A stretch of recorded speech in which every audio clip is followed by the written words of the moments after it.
Thank you so much. Can you all hear me out there? That's so good.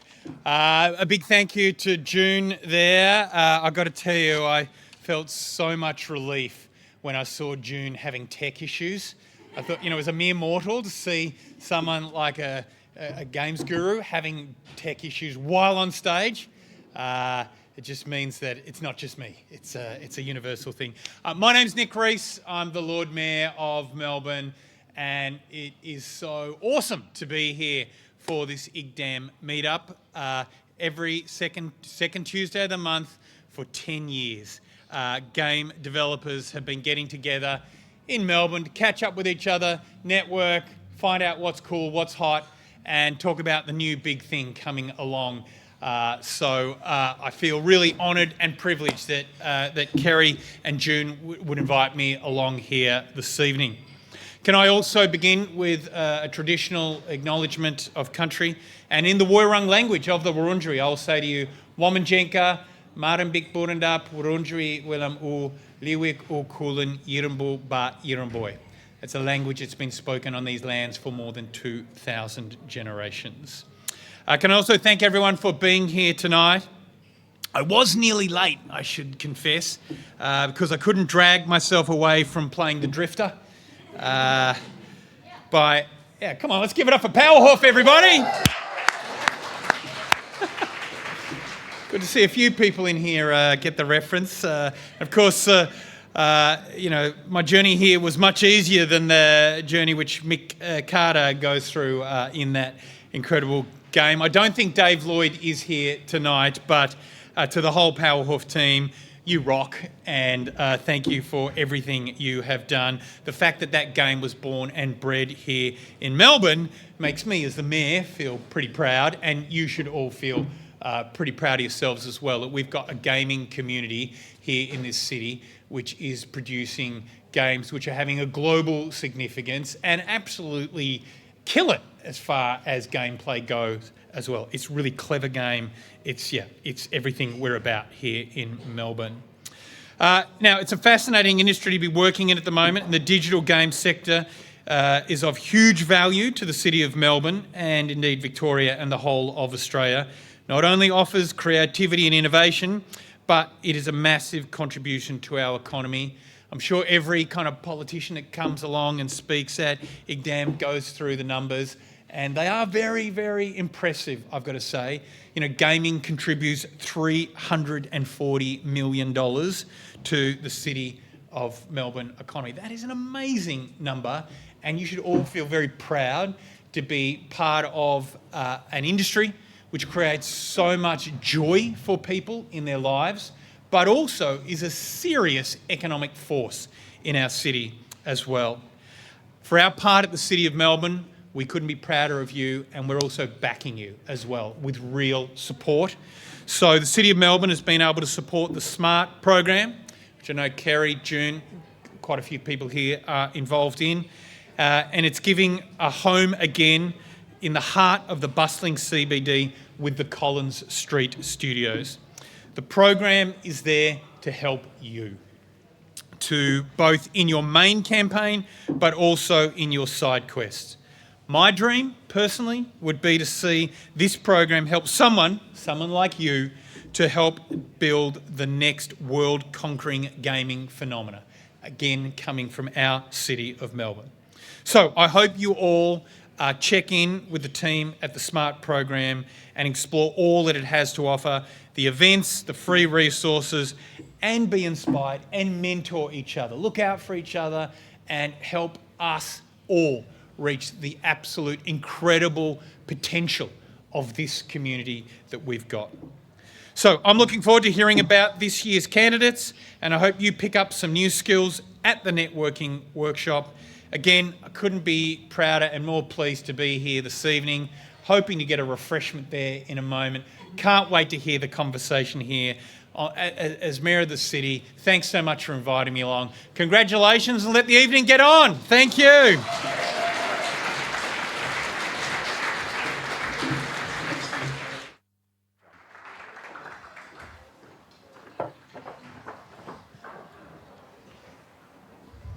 All right, hello. I am Ceri Hutton, Director of the SMART program. So I'm going to tell you a little bit about the SMART program and our cohort this year, and then we're going to do a little chat about networking because Games Week is coming up and we want you to not just survive, but thrive. So what is the SMART program? So this is the 4th iteration of the SMART program. It is a 90-day games career accelerator. So we put together workshops, we get people in an office together with a bunch of other game developers. We do program activations, we create free resources for everybody. At the end of the day, the goal of the SMART program is to create career pathways for future industry leaders.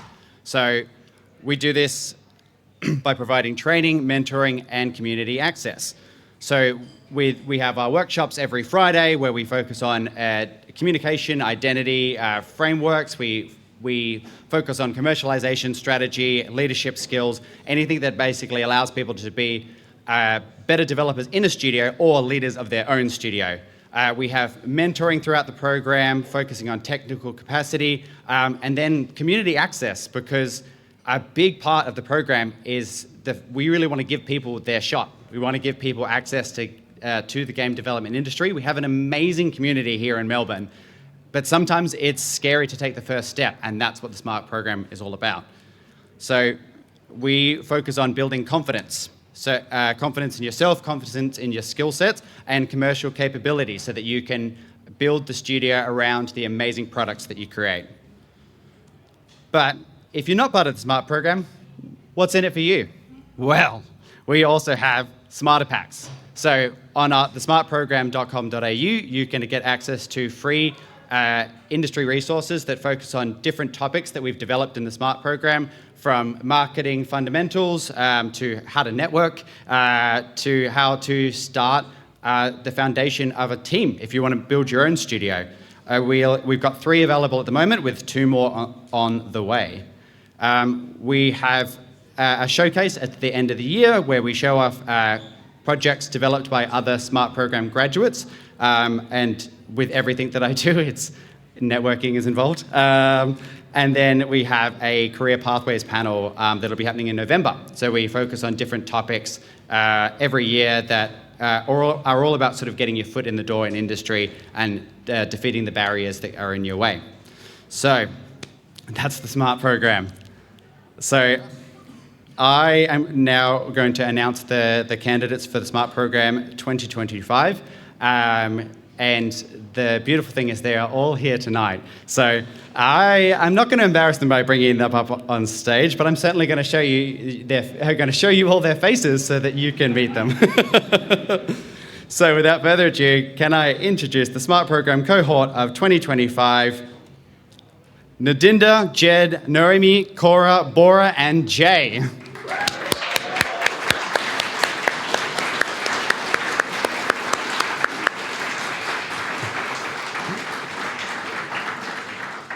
So we had the most competitive round yet for the SMART program. We had a 40% increase in applications, and the talent that is coming through is immense. So much so that my goal will be to build more programs so that we can facilitate just the immense amount of talent that is here in the industry. So, because I really want to make sure that those career pathways are available to everybody. So I'd like to thank City of Melbourne. Thanks to their increased support, we have a home in the Collins Street studios in the CBD. So our SMART program cohort will be able to work alongside people like Dave Lloyd from Powerhoof and a lot of amazing talented developers. We have a big community of knowledge share. So thanks to City of Melbourne, we've been able to double the amount of mentors in the program this year. And impact. So we've got 3 Smarter Packs up at the moment. We've got 2 more on the way, and that is a project that was developed with City of Melbourne and the SMART program. So a big, big thank you to City of Melbourne for your support of the program. Thank you.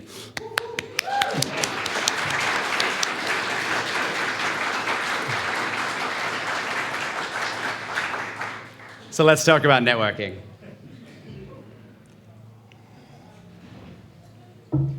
Now, anyone who knows me knows that this is my obsession. I have delivered so many different versions of networking talks over the years. It is something that is what I like to call a character skill.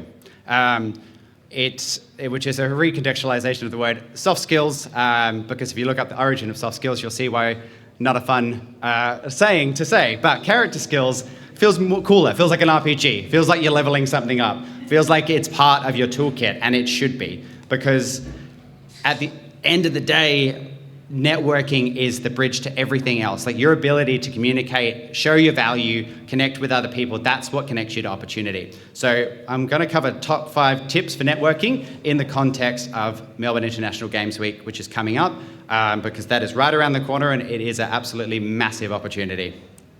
So number 1, be kind to yourself. So here's the thing. Melbourne International Games Week is huge.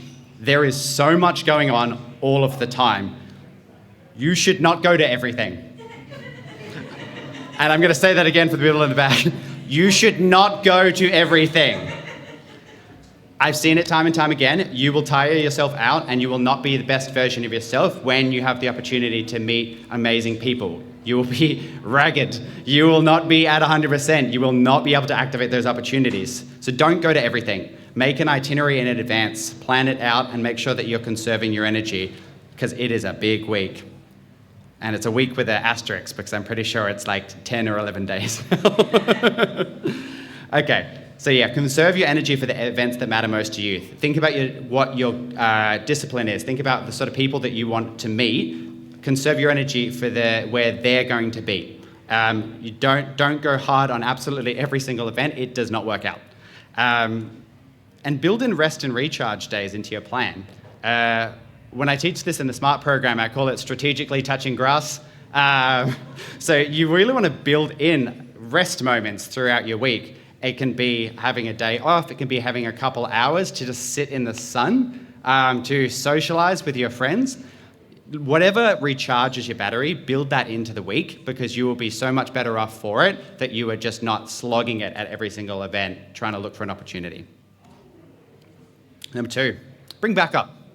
So there is always this awkward moment in networking where you have this goal that you're going to come in and you're going to meet amazing people and that you're going to be the best at networking, and then you walk into the room and you have that overwhelming, intimidated moment where you're just looking for the friendliest face that you can approach and then end up awkwardly looking at your phone for a bit. Bring back up. Bring a friend. If you've got a friend by your side, you can boost your social confidence. You will be in Discord communities with people that will be willing to help you out with this. You have access to different communities in different ways, so bring someone along with you, because it's really going to boost your social confidence in those situations, because constant networking is exhausting.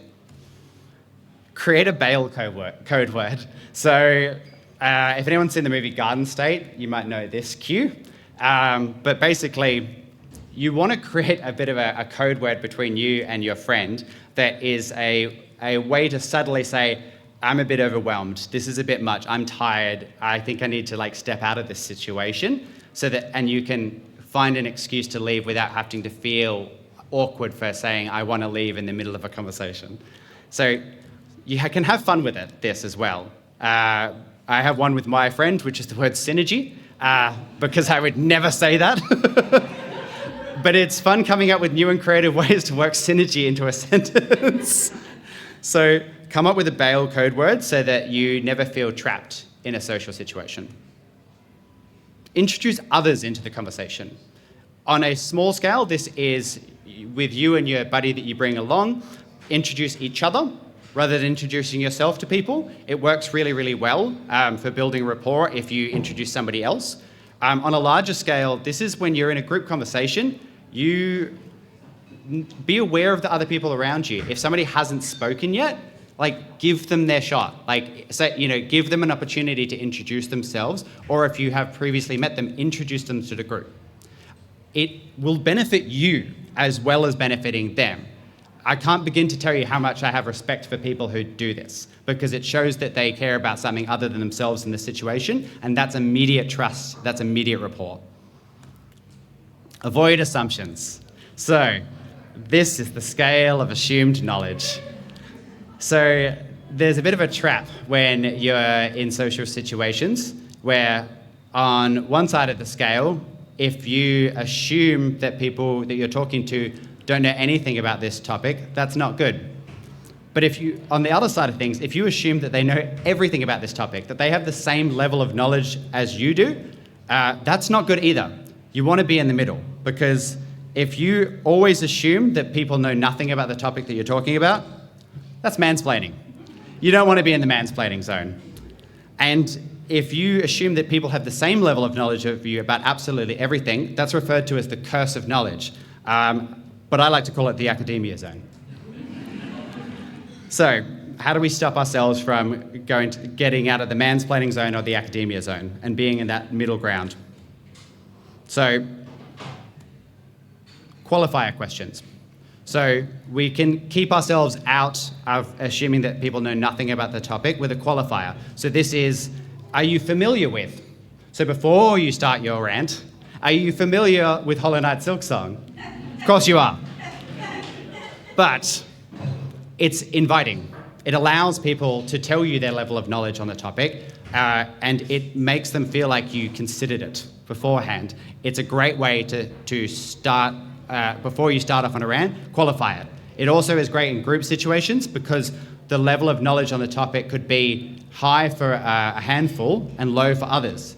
And if you qualify, you allow everybody to meet on the same footing, which is a really beautiful thing to do. So we get out of the mansplaining zone with qualifier questions. We get out of the academia zone by avoiding jargon. I cannot begin to tell you how many frigging acronyms there are in the games industry. It's everywhere. I think the worst one I see is a lot of the time people acronym their own project that you don't know what the acronym is because you haven't explained what TLE is yet, right? So as much as possible, avoid jargon, avoid acronyms, spell it out a lot more clearly. And if you need the acronym, explain it first and then use it. So that's how we keep out of the academia zone. In a more general context, just consider the context of where you are and who you're talking to. Just take that moment to just have the 2 seconds where you observe your surroundings, you know who you're talking to, you know what type of event you're at. It will make a world of difference in making sure that you avoid assumption. Make real friends, not deal friends. Okay, so a lot of the time, especially if you learn networking tips by reading things online, you're going to find some LinkedIn bullshit, all right? So you don't want to be goal-orientated when you are networking because people can read that off you immediately and it's off-putting. So what you want to focus on when you're networking is just build rapport and trust. Just literally have a nice chat and get to know the person. That is how you network. You don't immediately pitch. You don't come in and pitch your product and treat people like opportunity machines. I wish I didn't have to put this on slides, but there is so many times where people identify the person in the room they think can give them a job and just target them and will not leave them alone. So don't treat people like opportunity machines. Just have a nice chat. Focus on learning about the person, not what they can get you. So be curious, prepare some questions that will help you learn more about that person, because there's a little secret about building rapport, and that's that people actually love talking about themselves. So if you can feed them questions and allow them to talk about themselves, it builds trust. So learn about them, not what they can do for you. Now, plant seeds, don't harvest fruit. So don't come in with an objective. You want to understand that opportunities are not going to be immediate. They're not transactions. You're not going to meet someone, they're not going to offer you a job or funding for your game on the spot. It's a process. It's over time. So you are planting the seed for an opportunity that will come to blossom another day, but it's never going to be in that exact moment. So don't come in with an objective. You don't need to ladder climb. Opportunities can come from absolutely anywhere. Honestly, sometimes you will actually get more opportunities from acquaintances on your same experience level than you will from senior people in industry. So don't discount it. Make sure that you have a good reputation as somebody who is trusting and lovely and generous, and that is when people will think of you. because that's where opportunities can come from a lot of the time, is people have to go through their Rolodex in their head of people they know, and if they had a great conversation with you, your name will come up, and they will reach out to you. Utilize your social medias to beacon where people can meet you. So especially this is very relevant for Games Week. Put it out there. Tell people what your itinerary is. Tell people like which events that you're going to, because you want to utilize that opportunity early so that you don't have to line up the meetings in advance, but people just have that knowledge early of like where you'll be. You'll be surprised how much that can set you up for success later down the line. When things go well, get the business card or connect on LinkedIn. Anyone who saw my networking workshop at GamesPond, shout out to GamesPond, knows that you got to connect on LinkedIn. Don't at me about this. Like I've said this with so many people. The industry moved away from Twitter. Some of them went to Blue Sky. Every day, more and more people are using LinkedIn. It is the place for job opportunities. That's where you want to do the connections. That is where you are adding people in the right context. If you have a casual conversation, you might want to use a Discord ID, but there is a understanding of the relationship when you add somebody on LinkedIn. So when things go well, make sure you hand over the business card and you connect on LinkedIn, because you don't want to miss that opportunity for the seed that you planted to harvest fruit later down the line. So that is my 5 tips for surviving and thriving through Games Week. Thank you, and I will see you all at Games Week.